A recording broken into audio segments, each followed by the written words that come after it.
మనం ఫారిన్ కంట్రీస్‌లో అంటే మీరు ఇందాక ఒక 10, 15 కంట్రీల పేర్లు చెప్పుకుంటూ వచ్చారండి.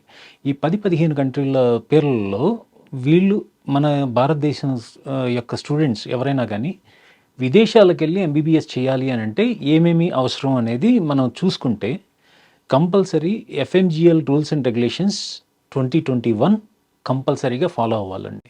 And most of the consultants అవనియండి, లేకపోతే పేరెంట్స్ అవనియండి, లేదా అక్కడున్న స్టూడెంట్స్ కానీ వాళ్ళు ఏంటంటే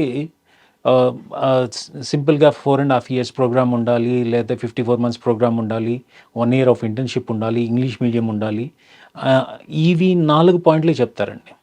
జనరల్గా ఏంటంటే వీటితో పాటు వీళ్ళు కంపల్సరీ ఆ కంట్రీలో రిజిస్టర్ అయ్యి ఉండాలి. డాక్టర్గా రిజిస్టర్ అయిన తర్వాత మాత్రమే ఇండియా వచ్చి ఇండియాలో ఈ సో కాల్డ్ నెక్స్ట్ ఎగ్జామ్ అవ్వచ్చండి. లేదు అని అంటే యాజ్ ఆఫ్ నౌ ఇప్పుడు ఉన్న foreign medical graduate licensing exam ఏదైతే ఉందో దాన్నే మనకి స్క్రీనింగ్ టెస్ట్ అని కూడా అంటారు. ఈ ఎగ్జామ్ రాసి పాస్ అవ్వాలన్నమాట. ఇది పాస్ అయిన తర్వాత మళ్ళీ 1 year ఇంటర్న్షిప్ చేయాలి. ఇంటర్న్షిప్ చేయాలి. So these are the clear rules and regulations prescribed by the health minister in the parliament house అండి.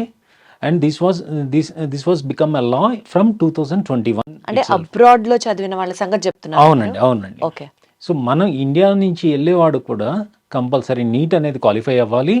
క్వాలిఫై అవ్వకుండా ఉంటే మటుకు అతను అబ్రాడ్ వెళ్ళి చదువుదామని అనుకుంటే ఈదర్ అబ్రాడ్లోనే స్థిరపడే అవకాశమే ఉంటుంది తప్ప తను ఇండియా వచ్చి స్థిరపడే అవకాశం ఉండదండి.